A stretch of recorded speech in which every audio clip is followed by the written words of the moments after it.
Hello dear student, कैसे हैं आप सब। आशा करती हूँ आप सब बहुत अच्छे होंगे। तो बच्चों, आज हमारी हिंदी की क्लास 3 का चैप्टर नंबर 8 स्टार्ट करते हैं। हमारे चैप्टर का नाम है बच्चों राजा चांद पर। तो बच्चों, चैप्टर का नाम कुछ थोड़ा सा अटपटा सा है, राजा चांद पर। देखिए क्या होता है इसमें, आइए अच्छे से पढ़ लेते हैं। एक बार एक राजा था, उसका नाम चतुर सिंह था। एक रात मौसम सुहावना था, ठंडी हवा चल रही थी। चतुर सिंह महल की छत पर टहल रहा था। पूर्णिमा का चांद आकाश में चांदी के थाल सा उगा, चारों ओर चांदनी छिटक गई। राजा के मुंह से निकला, वाह कितना सुंदर। फिर उसने सोचा, चांद पर अगर अपना भी एक महल हो तो कितना अच्छा हो, वहां बैठकर मजे से धरती का नजारा देखा करूंगा। बस फिर क्या था, उस पूरी रात राजा तरह तरह के कुलावे भरता रहा। अगर चांद पर जाएगा तो अकेला तो जाने से रहा।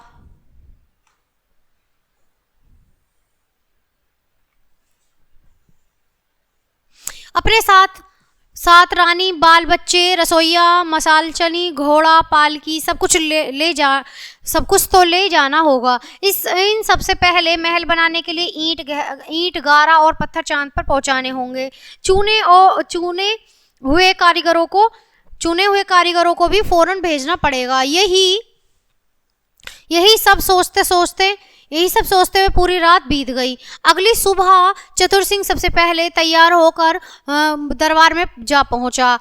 उस दिन जो दरबारी आता, राजा को पहले से वहां का बैठा देखकर चकरा जाता। कहा तो जरूरी कामों पर फैसलों के लिए उन्हें घंटों राजा की प्रतीक्षा करनी पड़ती थी, और कहा आज यहाँ सबसे पहले उसको दर्शन हो गए राजा के। जब पूरा दरबार लग गया तो चतुर सिंह ने अपने सारे मंत्रियों दरबारियों से कहा, हम स्वयं चांद पर जाना और वहां महल बनाना चाहते हैं, ताकि दुनिया को मालूम हो कि किसी भी राजा का पहली बार चांद पर महल बना।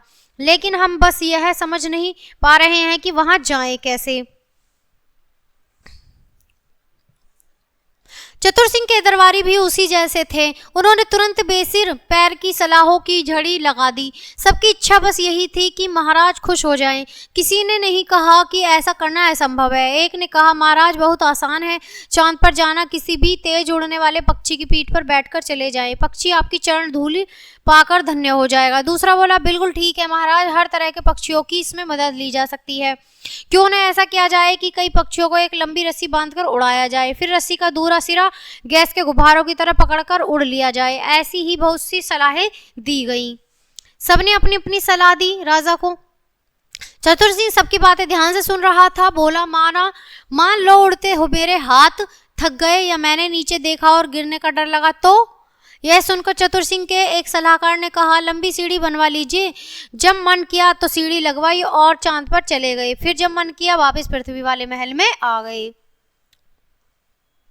अब समस्या थी कि कितनी लंबी सीढ़ी कैसे बनेगी। चतुर सिंह कई दिन तक उपाय सोचता रहा। दरबारियों की बन आई लंबी लंबी बैठकें लगती, उनमें खूब खाना पीना होता, हंसी मजाक भी चलता। फिर एक दिन नगर के लोगों ने ढोल वाले की आवाज सुनी, सुनो सुनो सुनो, आदमी औरत बच्चे बूढ़े सब सुनो, हमारे महाराज चांद पर जाना चाहते हैं, इसके लिए एक लंबी सीढ़ी बनवानी है। इसलिए सब लोग अपने घरों की मेजें, बक्से, चारपाइयां आदि महल में सामने जमा कर दें। आज के बाद जिसके भी घर में उनमें से कोई भी चीज पाई जाएगी उसे देश से निकाल दिया जाएगा।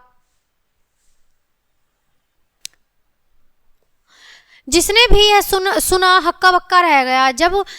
पर राजा का हुक्म, थोड़ी ही देर में राजमहल की तरफ जाने वाली सड़कों पर भीड़ लगने देने लगी। उनमें से किसी भी सिर पर कई बक्से रखे थे तो कोई चारपाइयां लेकर जा रहा था।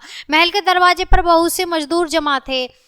वे एक के ऊपर एक चीजें तरीके से रखते जा रहे थे। सीढ़ी काफी ऊंची होती जा रही थी। महल के झरोकों से चतुर सिंह यह सब देख रहा था। अतः वह दरवाजे पर आया।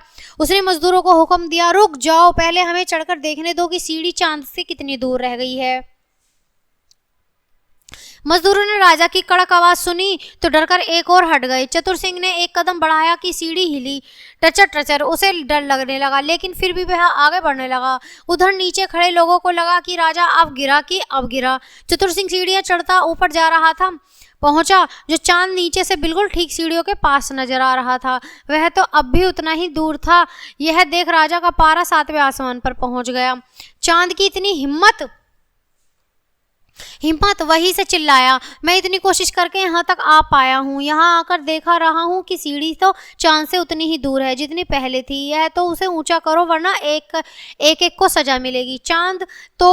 चांद तो ज्यों का त्यों आसमान में हंसता रहा, पर नीचे खड़े लोग बेचारे डरकर कांपने लगे। सीढ़ी को ऊंचा करना कोई हंसी खेल नहीं था। नगर की सारी चारपाइयाँ, बक्से, मेजें तो इस नामुराद सीढ़ी में लग ही चुके थे, कुछ भी नहीं बचा था। अब क्या करें?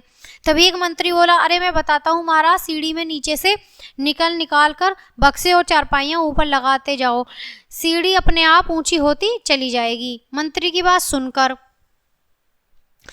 प्रजनों और कारीगरों ने कुछ कहना भी चाहा, मगर उनकी कौन सुने।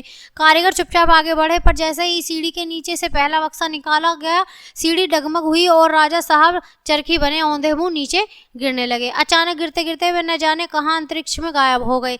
कोई कहता उन्हें चील ले गई, कोई कहता ब्लैक होल नाम के तारे ने निगल लिया उन्हें, बहरहाल वे मिले नहीं। कहने वाले तो यह भी कहते हैं कि यह नेक सलाह देने वाला यह मंत्री परम चतुर आदमी था, जो झक्की राजा की लोगों को सताने वाली आदतों से कूड़ा बैठा था। उसने मूर्ख राजा की सनक से प्रजा और दरबारियों को हमेशा के लिए छुटकारा जरूर दिला दिया। अब उसे तुम मूर्ख कहो या चतुर, क्या फर्क पड़ता है। तो बच्चों, कैसी लगी ये कहानी राजा की, जो चांद पर पहुंचना चाहता था लेकिन सभी की चीजें लेने के बाद भी नहीं पहुंच पाया, क्योंकि चांद पर पहुंचना इतना आसान नहीं है और ऐसे सीढ़ी बनाकर तो कोई भी नहीं पहुंच सकता। तो बच्चों, आप ऐसी गलती कभी मत करना उस राजा की तरह, ठीक है? आप बहुत अच्छे हो, बहुत समझदार हो। आई होप आपको ये कहानी बहुत अच्छी लगी होगी। तो मिलते हैं आपसे नेक्स्ट पार्ट में, नेक्स्ट वीडियो के साथ। तब तक के लिए बाय बाय प्यारे बच्चों।